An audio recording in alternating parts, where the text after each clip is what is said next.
மாணவன்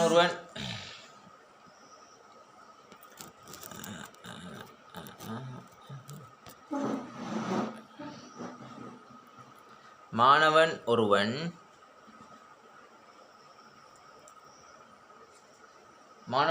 ஒரு பொருள் ஊசியின் மெய்பிம்பத்திற்கு உள்ள தூரத்தை ஒரு பொருள் ஊசியின் மாணவன் ஒரு பொருள் ஊசியின் மெய்பிம்பத்திற்கு உள்ள தூரத்தை அளப்பதன் மூலம் ஒரு குவிவிலின் குவிய தூரத்தை துணிவதற்கு ஒரு பரிசோதனை திட்டமிடுகிறான். குவிவிலை யூஸ் பண்ணியிருக்கான். முதலாவது குவிவிலை பற்றி தெரிஞ்சிருக்கணும். குவிவிலை என்ன சமாந்தர கற்றைய குவிய தூரத்தில் ஒடுக்கும். ஒரு குவிவில்ல சமாந்தரமாக வர்ற கதிரை சரியாதிர தண்டை குவியத்தில் ஒடுக்கும். அதே மாதிரி ஒரு குவிவில்லையால் மாய பிம்பம் உண்டாக்கப்படும். திரையில விழுத்தாத ஒரு பிம்பம் உருவாக்கும். இதில் பொருள் வச்சுட்டா இங்கே மாய பிம்பம் உருவாகும். இது பொருள், இது மாய பிம்பம். அதே மாதிரி ஒரு குவிவில்லையில் இங்கே பொருள் வச்சா இங்கே ஒரு திரையில் விழுத்தக்கூடிய ஒரு மெய்பிம்பத்தை உருவாக்கும். இப்போ எனக்கு கதை இந்த மெய்பிம்பத்தை வச்சு தான் செய்ய போகிறாங்க. இதுதான் எடுக்கிறாங்க. இது மாய பிம்பத்தை உருவாக்கும். பொருளை வச்சா மாய பிம்பம், திரையில் விழுத்த இயலாது. இதில் பொருளை வச்சு ஆப்ஜெக்ட் வச்சேன்டா இதில் பிம்பம் வரும், திரையில் விழுத்தலாம். இது மெய்பிம்பமாக இருக்கு. இந்த ப்ராக்டிக்கல் தான் செஞ்சு பார்க்க போகிறேன். பொருள் தூரத்திற்கு உகந்த பெருமானங்களை தேர்ந்தெடுப்பதற்கு முன்னர் மாணவன் வில்லையின் குவிய தூரத்தை அன்னளவு பெருமானத்தை அறிதல் வேண்டும். அவன் அன்னளவான குவியத்தூரத்தை எங்கனம் காண்கிறான். அன்னளவான குவியத்தூரத்தை எங்கனம் காண்கிறான்டா அதாவது சமாந்திரமாக வர்ற கதிர் எங்கே இருக்குமென்னு கேட்டிங்கன்னா குவியத்தில் குவியும். சரியா? அப்போ தொலைவில் இருக்கிற ஒரு பொருளை நான் ஏதாவது ஒரு திரையில் நான் விழுத்தும் போது தெளிவான ஒரு பிம்பம் பெருமா இருந்தால் அதுதான் அதில் குவியத்தூரமாக இருக்கும். இப்போ நான் வில்லை எங்கே வைக்கிறேன், எங்கேயோ ஒரு தொலைவில் இருக்க ஒரு மரத்தை பார்க்குறேன். இது மரம் வைங்க, எங்கேயோ தொலைவில் இருக்க மரம். இந்த தொலைவில் இருக்க மரம் வில்லை இங்கே இருக்குது. இதில் திரையை வச்சு என்ன செய்கிறேன்டா இந்த மரத்தில் பிம்பத்தை தெளிவாக விழுத்துறேன். சரியா? இது தொலைவான இருக்க மரத்தில் இந்த என்ன வருமெண்டா சமாந்திர கரு தான் வரும். இந்த சமாந்திர கரு குவியலில் பட்டு என்ன செய்யும்னு கேட்டீங்கன்னா சரியாக ஒரு இடத்துல ஒடுக்கும். இந்த ஒடுக்கிற புள்ளி தெளிவான பிம்பத்தை ஒன்று உருவாக்கும். இந்த ஒடுக்கிற புள்ளி தான் இதில் என்ன செய்யும் குவியத்தூரமாக இருக்கும். அதை தான் அவங்க கேட்குறாங்க ப்ராக்டிக்கலில். தொலைவில் இருக்க ஒரு பொருளை நான் குவியலால் பார்த்து நான் அது ஒரு திரையில் விழுத்தினேன்டா எங்களை பக்கம், அதுதான் அதில் என்ன செய்யும் குவியத்தூரமாக இருக்க போகுது. சரி, பொருள் தூரம் வி யூ பிம்பத்தூரம் வி குவிவிலின் எஃப்எனை கொண்டு பர்சனல் மாணவன் பயன்படுத்தியுள்ள சமன்பாட்டை எழுதுக. நம்மளுக்கு தெரிஞ்ச வழமையான சமன்பாடு தானே. என்னது? இப்போ இது யூவா பொருள் தூரம் யூ பிம்பத்தூரம் வி சமன்பாடு கேட்குறாங்க. என்ன? ஒன்றுங்கள் வி செய்ய ஒன்றுங்கள் ஜூ சமன் ஒன்றுங்கள் எஃப் சமன்பாடு. ஓகே, ஒரு நேர்கோட்டு வரைவை பெறுவதற்கு மேலே பியில் உள்ள சமன்பாட்டை மீள் ஒழுங்குபடுத்துக.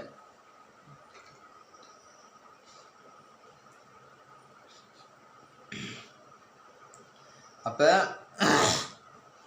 இதில் நான் மாற்றக்கூடிய காரணியை தான் கண்டுபிடிச்சோம்டா பிம்பம் மாற்றப்படலை. எதால் மாற்றப்படுது? ஜூவால் தான் மாற்றப்பட்டு கொண்டு இருக்கு வி. அப்போ இது YH இருக்க போகுது, இது XH இருக்க போகுது. ஜூவை நாங்கள் மாற்றலாம் தானே. இது தொலைவில் இருக்க பொருளை நாங்கள் எப்படி வேணால் செலக்ட் பண்ணலாம் தான் பார்க்கணும் வண்டியிலேயே ஜன்னலை பார்க்கலாம். அப்போ ஜூன்றது நான் உருவாக்கக்கூடிய செலக்ட் பண்ணக்கூடிய பொருள். அப்போ அது XH இருக்கும். அதால் மாறக்கூடிய பொருள் வியா இருக்கும், அது YH இருக்கும். அப்போ ஜூ XHல் எடுக்கணும், வியை YHல் எடுக்கணும். அப்போ இந்த சமன்பாடு நாங்கள் யூஸ் பண்ணணுன்ற இதுக்கு நாங்கள் தெக்காட்டின் குறிவிலக்கு பயன்படுத்தணும். கதிர் செல்கிற பாதை ப்ளஸ் அண்ட் எடுக்கிறேன். அதே மாதிரி கதிருக்கு எதிரான பாதையை மைனஸ் எடுக்கிறேன். இந்த பாதையெல்லாம் போகுது. அப்போ இந்த பாதையை ப்ளஸ் அண்ட் எடுக்கிறேன். இங்கே ப்ளஸ், இங்கே பார்த்தா மைனஸ். அப்போ யூன்றது மைனஸில் இருக்க போகுது. சரியா? அப்போ வின்றது ப்ளஸில் இருக்க போகுது. கதிர் செல்கிற பாதை ப்ளஸ். சரியா? அப்போ கதிர் இந்த சைடு தான் செல்லுது. அப்போ இங்கே இருக்க பாதை ப்ளஸ், இதுக்கு எதிராக இருக்க பாதை மைனஸ். சரியா? தெக்காட்டின் குறிவிலக்கு பயன்படுத்துகிறேன். அப்போ ஒன்றுங்கள் வி பிம்பத்தூரம் ப்ளஸில் இருக்குது, மைனஸ் ஒன்றுங்கள் யூ என்ன மைனஸில் இருக்குது யூ. அப்போ மைனஸ் ஒன்றுங்கள் யூ சமன் என்ன ஒன்றுங்கள் எஃப். அப்போ ஒன்றுங்கள் வி மைனஸ் பெருக்கு போட்டால் ப்ளஸ் ஒன்றுங்கள் யூ சமன் என்ன ஒன்றுங்கள் எஃப். y சமன் mxலாம் எடுக்க போகிறோம். அப்போ ஒன்றுங்கள் வி சமன் ஒன்றுங்கள் எஃப் ப்ளஸ் மைனஸ் ஒன்றுங்கள், அப்போ ஒன்றுங்கள் எஃப் சய ஒன்றுங்கள் யூ. அப்போ y சமன் சயல் வந்துட்டேன்டா. y சமன் mxn வருமா? mxn வரும். சயலில் வந்துட்டு இந்த சய தூக்கி இங்கே கொடுப்போமே, எல்லாம் உண்டு தானே. இங்கே வந்து சய இல்லாத செயல பிறகு வந்துருவேண்ணே. சரி பரவாயில்ல. இதில் y சமன் mxn எடுத்தாலும் சயக்ஸ்ன்னு வந்துருவேண்ணே. y சமன் m six இருக்குத்தான் படுத்து m six y சமன் m sixன்னு வரப்போகுதுண்ணே. ஓகே, y சமன் mx இல்லை, இது m sixன்னு வரப்போகுது. சாம்பார் எடுத்தால் வை இந்த இருக்குது எக்ஸஜ் இந்த இருக்குது வை சமன் எம்சை எக்ஸ் வர வர மாதிரி இருக்கிறோம் என்ன சரி சரி ஓகே பீரோட சாம்பாட்டை மீள் ஒழுங்குபடுத்தியாச்சு சரியா. பரிசோதனையின் வாசிப்புகளை குறிவழக்கை பயன்படுத்தி வரைபத்தாளினால் சாரா மாறிகள் சார் மாறிகள் தகுந்தவாறு குறிப்பதன் மூலம் எதிர்பார்க்கும் வரைவை கீழே உள்ள இடத்தில் வரைக. அப்போ ஒன்றுங்கள் பியையும் ஒன்றுங்கள் ஜூவையும் கனெக்ட் பண்ணி எழுதட்டாமா. அப்போ எங்களுக்கு சயலை வரப்போகுது சரியா. எம்எம் இருக்க போது சய ஜூவும் இருக்க போகுது. அப்போ நான் என்ன செய்ய போகிறேன் ஒன்றுங்கள் பியையும் ஒன்றுங்கள் ஜூவையும் யூஸ் பண்ண போகிறேன். ஒன்றுங்கள் எஃப் தான் வரப்போகுது. அப்போ ஓகே நாளைக்கு தானே வரப்போகுது. இப்படி பார்த்தாலும் மறையில் வரப்போகுது. மர ஒன்றுங்கள் ஜூவன் வந்தது எக்ஸ்ஹெச்சு.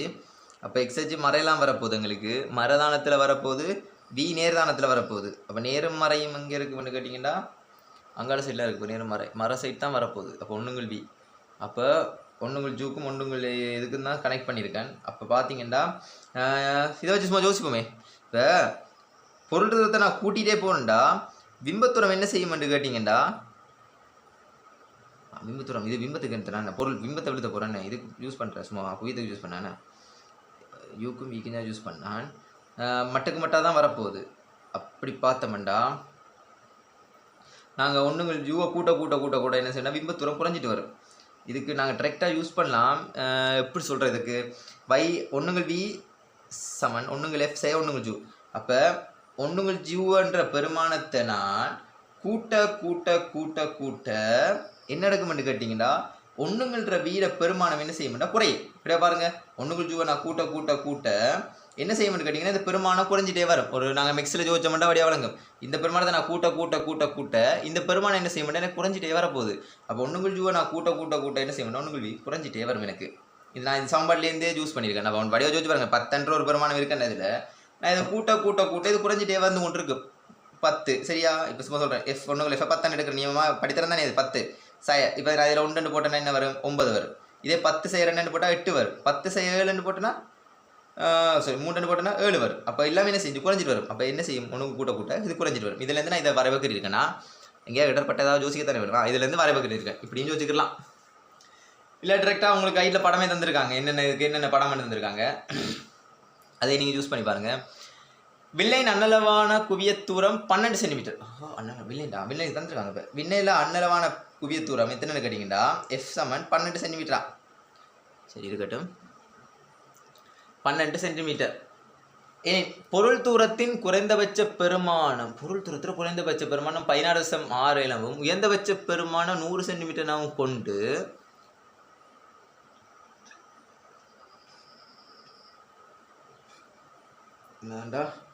பொருள் தூரத்தின் குறைந்தபட்ச பெருமானம் 16.7 எனவும் பொருள் தூரம் இங்கே வைக்கிற நான் பொருள்ற தூரம் குறைந்தபட்ச பெருமானம் 16.7 அதே மாதிரி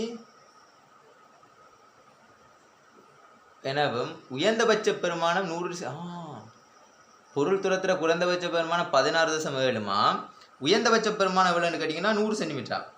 இந்த படத்தை நான் இது இருக்கிறேன். எஃப் சமன் 12 சென்டிமீட்டர். இதில் குறைந்த பெருமானம் 16.7 வைக்கலாமா. அப்படி இல்லாட்டி நீங்கள் 100 சென்டிமீட்டரில் வைக்கணுமா. இந்த கெப்புக்குலாம் வைக்கணும் பொருள் தூரத்தை பொருளை யூ இந்த கெப்புக்குள்ளே வைக்கட்டாமா. இடையே 4 உகந்த பொருள் தூரங்களை எழுதுக. ஆய்வுக்கூட மேசை நீளம் 200 சென்டிமீட்டர் ஆகும். அப்போ ஆய்வுக்கூட மேசை நீளம் 20 சென்டிமீட்டர்ண்டா நீங்கள் எவ்வளோத்துக்குள்ளே இதை வைப்பீங்கன்னு கேட்குறாங்க. நாங்கள் எவ்வளோத்துக்குள்ளே வைக்கலாம்னு கேட்டிங்கண்டா எப்படி பார்த்தாலும் சும்மா யோசிப்போமே. எனக்கு பிம்பத்தூரம் தேவை என்ன. அப்போ மேக்சிமம் 100க்குள்ளே வச்சா கூடடா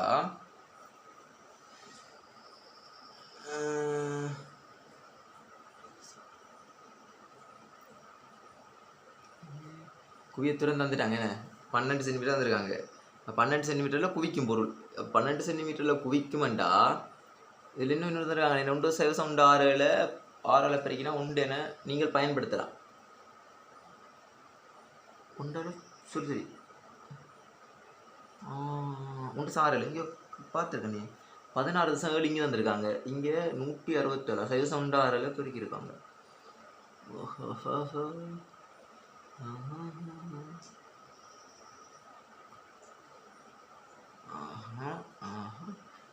இருக்க வேண்டும். அப்போ இவன் இந்த தர வந்துருக்கான்டா, இது எழுதுறேனாடா, இதில் அவன் தந்துருக்கான். அதில் சைவசம் 1 6 7 நான் 6ஆல் பிரிக்கிறேன், எனக்கு 1 வரும். எனக்கு இதில் 16.7 வந்திருக்காங்க. அப்போ இதை நான் 100ஆல் பெருக்கினேன்டா, இதே நான் 100ஆல் பெருக்கிறேன் வைங்க, பெருக்கினேன்டா. இங்கே 16.7 தர 6 சமன் 102 வரப்போகுது. சரியா? இந்த 16.7 தர 6 இப்போ 14.7 2 பக்கம் 1 தான் இருக்குது. 1 சைடு தான் இருந்திருக்காங்க. 2 பக்கம் 100ஆல் பிரிக்கினானே, 100ஆல் பிரிக்கினாலும் 1 தானே, 100 தானே வரப்போகுது. அப்படி பார்த்தோம்னா 100 16.7 சமன் 6 போட்டலாம். சரி, இப்படி படம் தானே. அப்போ 16.7 சமன் 6. இப்போ எனக்கு 1 ஜூ இதுக்கு எவ்வளோ ஒன்று கேட்டால் இதுக்கு எவ்வளோ ஒன்று தானே வரப்போகுது. 1 16 தானே வரப்போகுது.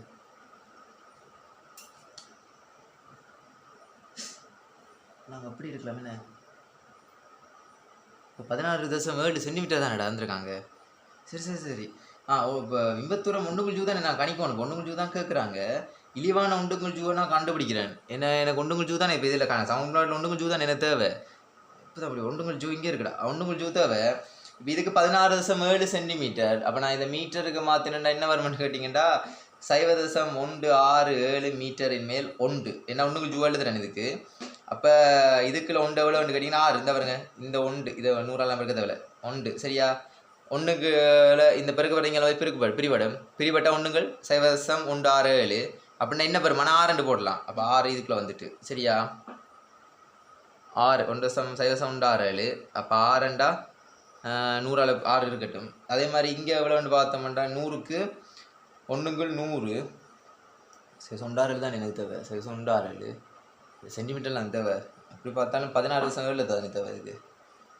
அப்படி 16.7 100ஆல் பிரிப்போம். இதே 100ஆல் பிரிப்போம். 100ஆல் பிரித்தோம்டா, இதே 100ஆல் பிரித்தோம்டா விட வரும் தானே. அப்போ இதே 100ஆல் பிரித்து இதே 100ஆல் பிரித்தோம்டாடா 1 16.7 சமன் 0.06 வரும். சரி சரி சரி சரி. இப்போ எனக்கு அதாவது ஒன்றும் செய்யலடா. ஏற்கனவே உனக்கு இங்கே தரவு தந்துருக்காங்கடா. இந்த தரவு 0.6 தர 6 சமன் 1 தந்துருக்காங்க. நான் இந்த பெருக்கிறத கொண்டு இங்கே பிரித்து விட்டேன். எனக்கு என்ன பெருமானம் வரும்? 1 0.167 சமன் 6 வரும். ஆனால் எனக்கு என்ன தேவை? 16.7 தானே தேவை. இதை 1 2 சமன்பாடு தானே. இதை தர 1 100ஆல் பெருக்கிறேன். அங்கால இருக்கிறது தர 1 100ஆல் பெருக்கிறேன். தர 1 100 1 100ஆல் பெருக்கினா 6 100 எவ்வளவு? 0.06 தானே. இதை 1 இதால் பெருக்கினா வரும் 1 16.7.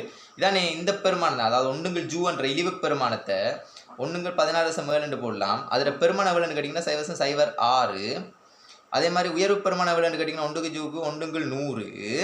அப்போ சமன்னு கேட்டிங்கன்னா 0.01. அப்போ நான் 0.6லேருந்து 0.1 இருக்க எந்த பெருமானத்தை நான் யூஸ் பண்ணலாம். 0.2 0.3 0.4 கூட யூஸ் பண்ணலாம். அந்த 0.3 0.4க்கு சம்மந்தப்படுறதோட சம்மந்தப்பட்டு பார்த்தோம்டா. அப்படி எங்கே எடுக்கணும். இப்போ 0.02 எடுப்போமே. 0.02. அப்போ இவர் யாராக இருப்பேர்? 1 ஜூவால் வந்திருப்பேர். அப்போ 2 1 ஜூவால் வந்திருப்பேன்னா 2 100. அப்போ 2ஆல் பிரித்து விட்டோம்னா என்ன? 1 50. அப்போ யூ என்னவா இருக்கும்? 50 இருக்கலாம். சரியா? அப்படி இல்லாட்டி 0.3 எடுப்போம். 0.3 ஓப்பா. அப்படி பார்த்தோம்னா 3 100 3 100ஆல் பிரித்தோம்னா 1 தானே வேணும். அப்போ 1 33.3. அப்போ 1 33ஆகவும் இருக்கலாம் 2வது பெருமானம். அதே மாதிரி 0.04 எடுக்கிறேன். என்ன எனக்கு 0.6 வரை எடுக்கலாம் தானே. இதான் உயர்வு பெருமானம், இது இழிவு பெருமானம். உனக்கு ஜூவை தானே கேட்குறாங்க. அப்போ 1 ஜூவை தான் நான் யூஸ் பண்ணணும். இப்படி லாங் கேட்குறாங்க 1 ஜூவை யூஸ் பண்ணணும். அப்போ வடிவாக கேட்டுக்கணும். வடிவாக கேள்வி பாருங்கள். குவியத்தூரம் 12 சென்டிமீட்டர் தான். ஆனால் பொருளை நீ வைக்கிறதுக்கு 16.7 100 தான் நீ யூஸ் பண்ணலாமா. இதுக்கிடையில் நீங்கள் எவ்வளோ தூரத்தில் பொருளை வைப்பீங்கன்னு தான் உங்கள்கிட்ட கேள்வி கேட்குறாங்க. நான் 16.7 1 ஜூ சார்பில் எழுதியிருக்கேன். அதை மாற்றிருக்கேன். அதே மாதிரி 100 1 ஜூ எழுதியிருக்கேன். அப்படி பார்த்தா இது ரெண்டும் இந்த வீச்சுக்குலாம் இருக்குது. அப்போ இந்த வீச்சுக்குள்ள என்னென்ன வரும்னு கேட்டால் 0.2 வரும், 0.3 வரும், 0.4 வரும். இதுக்கு நீங்கள் வேணும்னா போட்டுப்பாங்க. 4 100 பிரித்து விட்டோம்னா 1 25. அப்போ என்ன 25 இருக்குது ஜூ. இந்த 25 ஜூ. அதே மாதிரி 0.05. அப்போ 1 சரி 5 100. அப்போ பார்த்தோம்னா 20. அப்போ 20 வரலாம், 25 வரலாம், 33 வரலாம், 50 வரலாம். இந்த இதில் தூரத்துக்கும் நீங்கள் வைக்கலாம். 1 ஜூட பெருமானத்தை வைக்கலாம் நீங்கள். அதுதான் அவங்க கேட்குறாங்க. ஸோ அப்படிலாம் கேட்குறாங்க. வேறொரு மாணவன் பொருள் தூரமாக 12.5 சென்டிமீட்டரை எடுத்த போது அவனுக்கு ஒரு பிம்பத்தூரம் அளக்க இயலவில்லை. இதற்கான காரணத்தை எழுதுக. 12.5 எடுத்திருக்கானண்டா பொடியன். 12.5 எடுத்தமண்டா பாவமே. அப்போ என்னது சாரி இங்கே எடுக்கிறேன். அவன் பிம்பத்தூரம் பொருள் தூரம் 12.5 எடுத்திருக்கான். அப்போ ஒண்ணுங்கள் ஜூட பெருமானம் எனக்கு தேவை. அப்போ அப்படி எடுத்திருக்கான், அது இயலவில்லை. அதுக்கான காரணம் ஏண்டா பிம்பம் எவ்வளோ தூரத்தில் விடுத்தப்பட்டிருக்குன்னு எனக்கு தெரியணும். இப்போ அப்போ சமன்பாடு யூஸ் பண்ணுவோமா? ஒன்றுங்கள் டி சமன் ஒன்றுங்கள் எஃப் சை ஒன்றுங்கள் ஜூ. ஒன்றுங்கள் எஃப் 12 போட்டிருக்கேன். ஒன்றுங்கள் ஜூ 12.5 12 செய்ய 12.5. இப்படி பார்த்தாலே பிடிக்குதுண்ணே. 12 செய்ய 12.5 12லேருந்து 12.5 கழிச்சோம்டா ஒன்றுங்கள் வீட பெருமானம் வரும். 12லேருந்து 12.5 அடிக்கணும். ஏன்னா போமஸ் எடுத்தாலே வருமேடா பெருசா. ஏதா சாடிக்கிறீங்க எப்படி பார்த்தாலும் ஒன்றுங்கள் 12லேருந்து 12.5 கழிக்கணும். ஏண்டா யூ 12.5 தந்துருக்காங்க. நான் டிரெக்டாக சமன்பாடு போட்டேன்டா. 12லேருந்து 12.5 கழிக்கணும். இது வேறு மாதிரி யோசிப்போமா? 2லேருந்து 2.5 கழிச்சா என்ன வரும்? போமாஸ் என்ன வரும்? இது 20.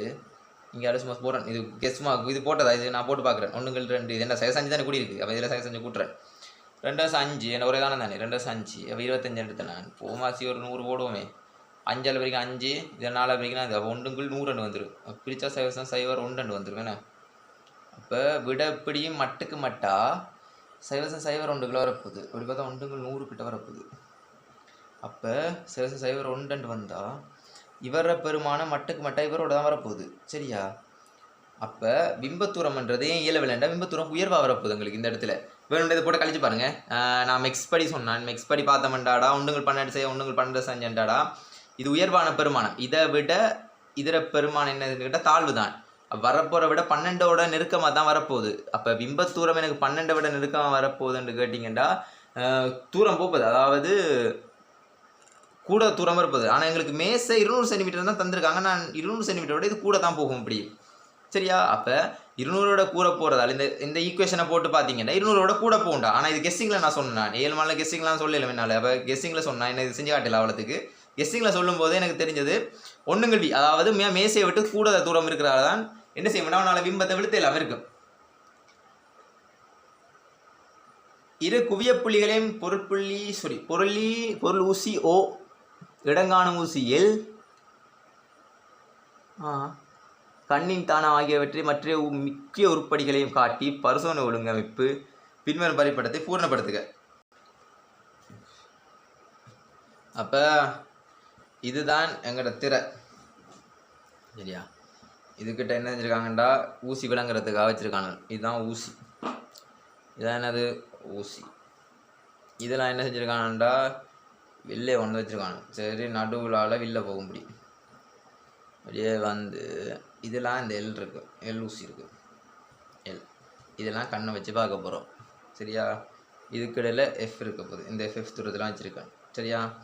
என்னடா இரு குவிய புள்ளிகளையும் வடிவாக கிடக்கும். இரு குவிய புள்ளி இந்த இருக்குது. குவிய புள்ளிகளையும் பொருள் ஊசி இந்த இருக்கோ பொருள் ஊசியையும் இடங்காணும் ஊசியில் ஏண்டா இதில் தலைகளை தான் இங்கே வரப்போகுது. நாங்கள் ஒரு குவியில் கிருணமெண்டா இப்போ இதில் பொருளை வச்சு கிருணமெண்டா இங்கே தான் தலைகளாக வரும் பொருள். அதே இதில் பொருளை வச்சோம்னா இங்கே அதில் பிம்பம் வரும். சரியா? நான் சொல்கிற கணக்கு பொருளை நான் மேலே வைக்கும்போது இதான் பொருள் ஒப்ஜெக்ட் வைக்கும்போது பிம்பம் என்ன செய்ய மாட்டேன் கேட்டிங்கன்னா கீழே வந்து விடும். இது உங்களுக்கு தெரியும். படம் கறி பார்த்தீங்கன்னா இப்படி வரும். இப்படி வரலாம் கறி பார்க்கும்போது இப்படி வந்துடும். இதே நான் வடிவா பாருங்க குவிய தூரம் பொருள் எங்கே வச்சிருக்கேன்? கீழே வச்சிருக்கேன். அப்போ பிம்பம் எங்கே விழப்போகுது? இங்கே தான் விழப்போகுது பிம்பம். சரியா? இதான் பொருள். பிம்பம் எங்கே விழப்போகுது? இங்கே தான் விழப்போகுது. அந்த பிம்பத்துக்கு எதிராக என்ன செய்கிறேன்? இந்த கண்ணை வச்சு கொண்டு இந்த இல்லை செட் பண்ணி எடுக்க போகிறேன். இப்போ அதை தான் இங்கே செஞ்சு கொண்டிருக்கேன். அதாவது பொருள் இங்கே இருக்குது. அப்போ பிம்பம் எங்கே விழும்? மேலே விழும், தலைகளை விழும். இதே நான் என்ன நோமலாக நாங்கிறதுல எப்படி இருக்கும்? மேலே கீறுவோம் பொருளை, பிம்பங்கள் செய்யும் கீழே விழும். ஆனால் இதில் என்ன செய்யிருக்கேன்? பொருளை கீழே வச்சிருக்கேன். அப்போ பிம்பங்கள் விழும், மேலே விழும். அந்த மேலே விழுறதுக்கு ஏற்ற மாதிரி இந்த கண்ணை அசைச்சு இந்த இல்லை அசைச்சு சரி அதுக்கு நேரம் பொருத்தி எடுக்கணும். சரியா? இதைத்தான் அவங்க ப்ராக்டிக்கலில் செய்கிறத கேட்குறாங்க. இந்த ப்ராக்டிக்கல் தான் இருக்குது. அதாவது இரு குவிய தூரத்தை வடிவத்தவங்கள வச்சுங்கன்னா இரு குவிய தூரமும் பொருளும் அதே மாதிரி எல்ஊசியையும் குறித்து கண்ணை இங்கே வச்சு பார்த்து நாங்கள் என்ன செய்கிறோம்? செட் பண்ணி எடுக்கிறோம். இதுக்கு நேராக வந்து நிற்கிதா பிம்பம் பண்ணுறது தான் இதில் டெஸ்டிங்காக இருக்க போகுது. சரியா? இது திரை எஸ். சரியா? சரி நேரா என்ன செய்வோம், திரையில் வச்சு பார்ப்போம். எஸ்ஸில் வழியாக விளங்கு, திரையில் வச்ச மாட்டா, ஏன்னா விழுத்தலாம் தானே திரையில் நாங்கள். சரியா வந்து பொருந்தும். ஒரு குறித்த மாணவன் 3 U பெருமானங்களை மாத்திரம் வளர்ந்து 6 புட்டிலே கொண்ட வரவை வரைந்து அவன் வரவை வரைவதற்கு பிரயோகிக்க நடைமுறை யாதென குறிப்பதற்குரிய காரணம் தெலுங்கு. 3 அளவை எடுக்கிறான்றத ரீசனை கேட்டிருக்காங்க. 3 தரவு எடுத்த மாட்டா எங்களுக்கு வலு குறையும் அப்படியும் எழுதலாம். இல்லாட்டி இதற்கான எனக்கு விளக்கமானு தெரியலை. பட் 3 தரவு எடுத்தால் என்ன பொறுத்த வரைக்கும் வலு குறையும் தான் என்னால் சொல்லலும். அதே மாதிரி பொருள் தூரத்தை பிம்ப தூரத்தையும் சம்மந்தப்படுத்தி சொல்கிற அளவுக்கு நோ ஐடியா. பட் இந்த கேள்வியை பற்றி பார்த்தோம்டா நார்மலாக ஒரு குவிய வில்லையோட குவிய தூரத்தை நீங்கள் எப்படி துணிவீங்க, அதில் பிம்பத்துக்கான சமன்பாடு குறியீடு சமன்பாடு என்ன, அதுக்கான சொன்னால் அந்த சமன்பாடு தந்துட்டாங்கடா வரைவுகிற வலிச்சுவாங்க. சமன்பாடு இல்லாமல் வரைவுகிறாங்கடா வழியாக தான் வரப்போகுது, எப்படி நேர்கோடாக தான் வரும். நான் இது கெஸ்டிங்லாம் இருக்குன்னா பட் ஒன்று குறையும் போது கூடும் அப்படியும், அதாவது 1 கூடும்போது 1 குறையும். அதை விட்டு போட்டு 1 சம்மந்தப்படுத்தி ஒரு கேள்வி ஒன்று கேட்டிருந்தாங்க. இது புது ஐடியா உண்டு, புதுசாக கேட்டிருந்தாங்க. இதுக்குள்ள எவ்வளோத்துக்குள்ளே நீங்கள் பொருளை வைப்பீங்க என்ற ஒரு ரீசனை கேட்டு போட்டு அவர் பொடியனுக்கு அதை 12 ஒரு பொருளை வச்சா அவனுக்கு பிம்பம் கிடைக்கல, அதுக்கான ரீசன் கேட்டால் நாங்கள் டிரெக்டாக இது மெக்ஸ்லாம் பார்க்கணும். பட் கெஸ்டிங் பண்ணி பார்த்தோம்னா உண்மையாகவே மேசையை விட்டு வெளியே போயிருந்தா, 200 சென்டிமீட்டர் விட்டு வெளியே போயிருந்தா. அப்போ கேள்வி 7 மாநிலவுக்கு கொஞ்சம் கெஸ் பண்ணி நாலேஜை கொஞ்சம் செஞ்சு பாருங்கள். எல்லாம் ஐடியா தான், சிம்பிளான ஒரு லாஜிக் ஐடியா. அந்த இடத்துல நீங்கள் ப்ராக்டிகல் செய்கிற மாதிரி ஒரு ஃபீல் பண்ணி செஞ்சீங்கடா, இல்லை இருக்கிற விஷயங்களை எவ்வளோத்துக்கு நம்ம யூஸ் பண்ணலுமோ அவ்வளோத்துக்கு யூஸ் பண்ணிங்கண்டா கட்டாயம் அமைப்பு கட்டுரில் ஸ்கோர் பண்ணலாம். சரியா? இதை விட்டு அடுத்த கேள்வி என்ன கேட்டிருந்தவங்கண்டா, நம்ம ஒரு பாதை எப்படி கீறண்டு எல்லா ப்ராக்டிக்கலும் 7 மாநிலம் படங்கறி பழகுங்க. படங்குறும்போது உங்களுக்கு கொஞ்சம் விளக்கமாக தெரியும். கண்ணை எங்கே வச்சு பார்க்கணும், எங்கே பொருள் இருக்குது, எங்கே வச்சு பார்க்குறன்றது உங்களுக்கு விளக்கமாக தெரியும். ப்ராக்டிக்கல் படங்களுக்கு இருங்க 7 மாநிலம் அதை பாசிக்காமல் படங்குனீங்கன்னா இன்னும் கொஞ்சம் பெஸ்ட் ஆப்ஷனாக இருக்கும். நான் கேட்டு காட்டின மாதிரி.